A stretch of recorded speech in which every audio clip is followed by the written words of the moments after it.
சில அரிசியை போட்டுருவோம். ரொம்ப கொதிச்சுன்னா நம்ம குக்கர் அதை மூடுறோமா, அதனால பொங்கும். அதனால இந்த இதில் கொதிச்சா போதும். ரொம்ப கழுவக்கூடாது, இது டேஸ்ட்டு போயிடும். ஒரு கழுவுனா போதும்.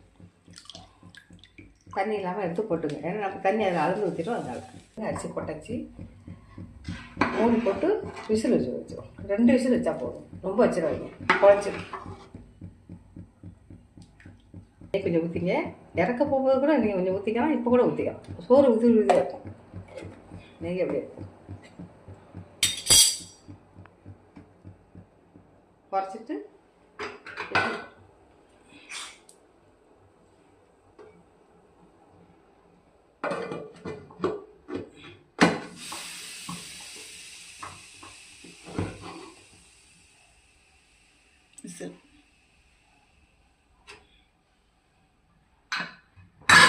அவ்வளோதான். புது குக்கர் பிரியாணி வாங்க.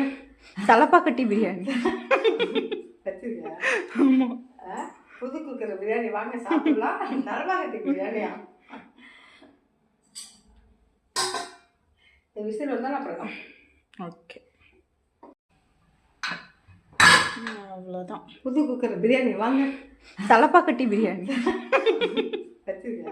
ஆமாம், புது குக்கர் பிரியாணி வாங்க சாப்பிடலாம். தலப்பாக்கட்டி பிரியாணியா?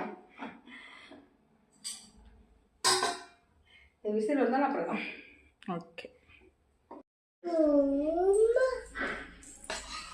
இது ரொம்ப போட்டு கிண்டக்கூடாது, கிண்டினாக்க சூடு உடஞ்சிடும். அதனால் இப்படி ஒரு ஏரத்தில் ட்ரான்ஸ்ஃபர் பண்ணிட்டு பரிமாறுங்க. சூப்பராக இருக்கும். நல்லா மெட்டெல்லாம் வெந்து செம்மையாக இருக்கும். இது வந்து நெய் ஊற்றலாம். நெய் கொஞ்சம் மட்டும் நல்லா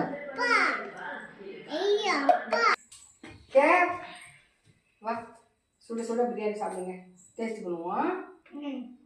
எங்க சாரே வா. மருமகளுக்கும் பேரனுக்கும் கொடுத்து மட்டன் பிரியாணியை டேஸ்ட் பண்ணுவோம். வாங்க, நீங்களும் சாப்பிடலாம். நல்லா சுட சுட மட்டன் பிரியாணி நம்ம இங்கேயே கிச்சன்லேயே டேஸ்ட் பண்ணிட்டு அப்புறம் அங்கே ஹாலில் போய் சாப்பிடுவோம். நீ வாங்க.